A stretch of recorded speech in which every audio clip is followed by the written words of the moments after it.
What if one great goal could change everything? I'm super excited to be here today. Raise your arm if you've got your band on. Let's see my friends in the three ladies over here. Okay, did everyone find it? All right, before the day is out, definitely find your band because there's some presents, there's some gifts on there. I'm excited to be here today. Thank you, Angela.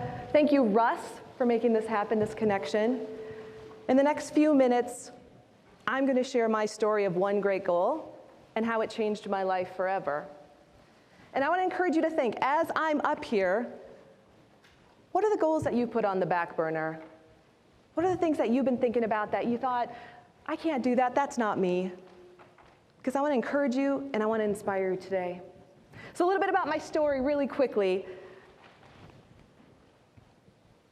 Those are my dudes, and I say that because I lived in California for way too long. My husband, Tim, our son, Luca, who's 5. By the way, we've been together 23 years, married 16.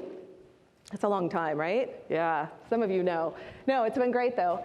We had our son when I was 40, so if you do the math, we had our son way into our marriage, and so it was difficult. I don't recommend having a baby right around 40, but we have the most amazing child in the world, and it's been quite a journey.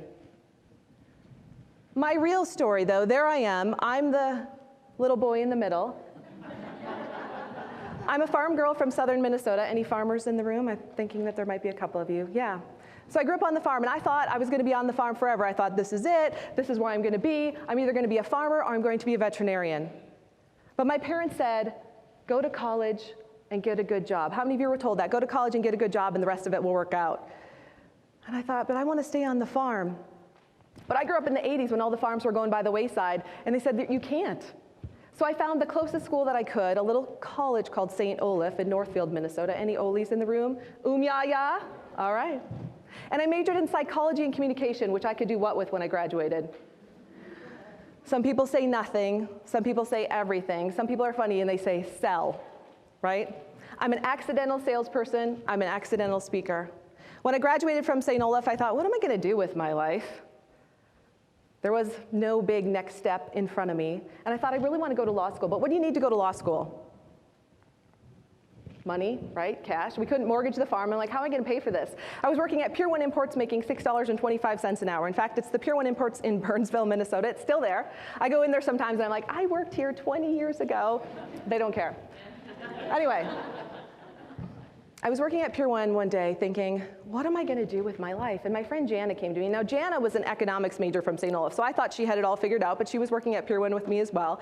And she came to me and she said, Urs, I have an opportunity for us. What was my favorite word in that sentence? Us. What's that opportunity, Jana? Check this out, Urs. My aunt and uncle just sold their company to IBM for $10 million. They're empty nesters. They've invited us out to live with them. We can just live in their home in Boulder. That sounds pretty amazing. And she said the best part is that the Burnsville Pier 1 managers will transfer us from Boulder to Colorado Springs, or to Boulder, from Burnsville to Boulder.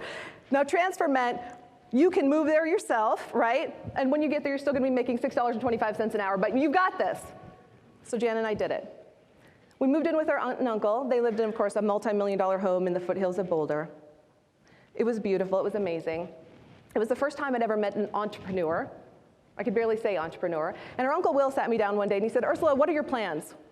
Which was a major kick to say, you can't live here very long, right?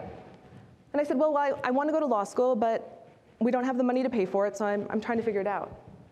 And he said, you know, Ursula, Carol and I would be happy to pay for that for you. Being the Lutheran farm kid that I am, I said, no thank you, no thank you, no thank you, but thank you. May I offer you some advice? And what do you think I said? Yes, please. He said something I'll never forget. He said, Ursula, get a job in outside sales and everything will work out. Outside what? What does that even mean? He said, you'll say business to business sales. Update your resume, don't worry about it. I'll send it out to some friends, I'll help you get a job. So I did. But here's the power of one great goal, and here's the power of knowing exactly what you want. The second I got clear on that goal, updated my resume, I was working at Pier 1 one day, and this woman came through. She was wearing a nice business suit. We started chatting. She said, what's your name? And I told her, and she said, well, we're hiring for an outside salesperson right now. Are you interested? So of course I said, what? Yes, please. I got hired. I told them, I said, I don't have any experience in outside selling. I don't know anything about technology. And they said, Ursula, didn't you say you grew up on a farm? Yes. We think you'll do very well. They hired me my first day on the job. I'm sitting in there, they're training me on how to sell, all this stuff, Microsoft certified training. At the end of the day, I think it's time to go home, but they hand me a sales script and they say, no, it's time to get on the phone. My manager comes to sit right next to me. He said, I'm going to coach you while you make sales calls. That sounds terrible, and it was. And I picked up the phone for the first time, and what was I praying? No. Please don't answer.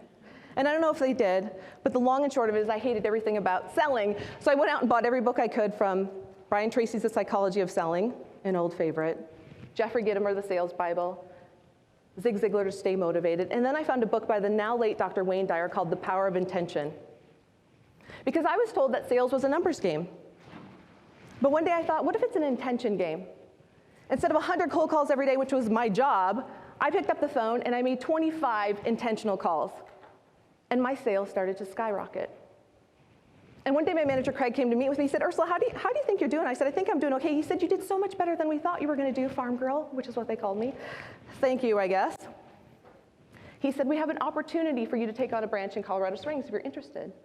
He said, you would be the branch manager. You would make $35,000 a year plus commission.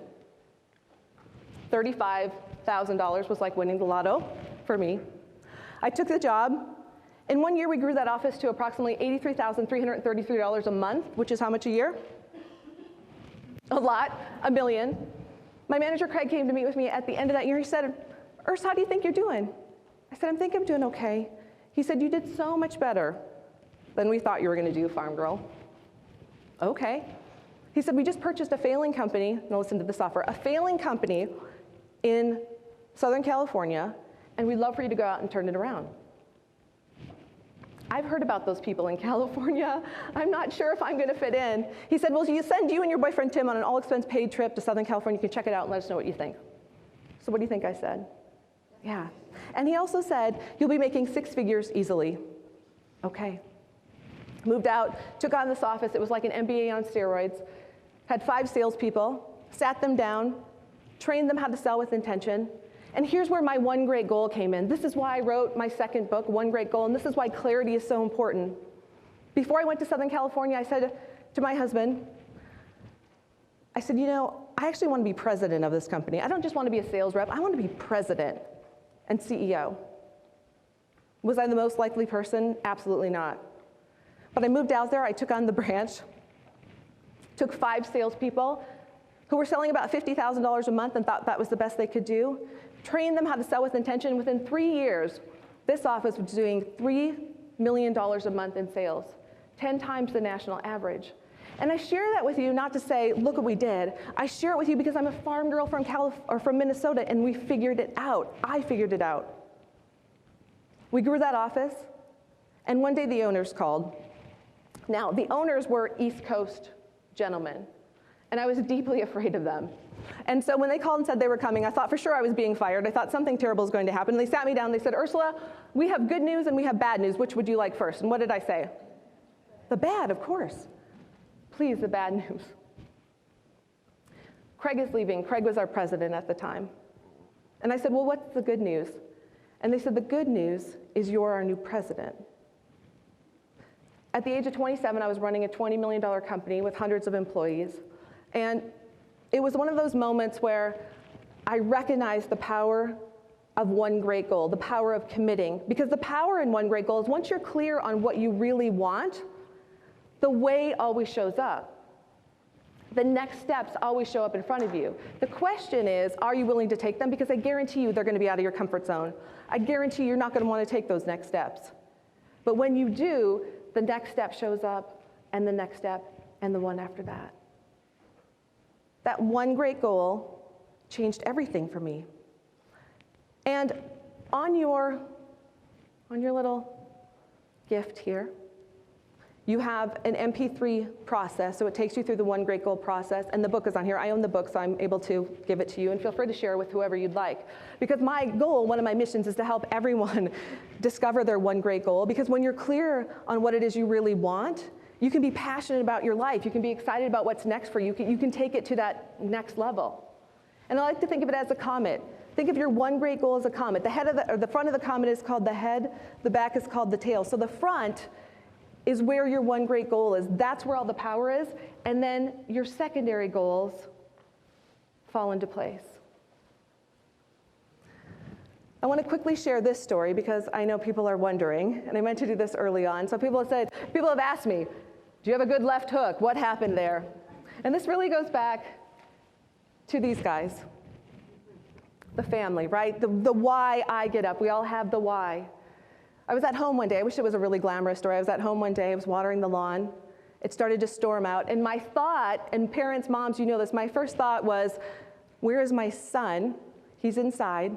And then I thought, he's alone. So as I'm running across the yard, I trip on a hose. I'm flying through the air. And it's amazing, as moms and dads, how in that moment, there's that moment of clarity, right? And I said to myself, don't hit your head, whatever you do, because Luca's in the garage all by himself.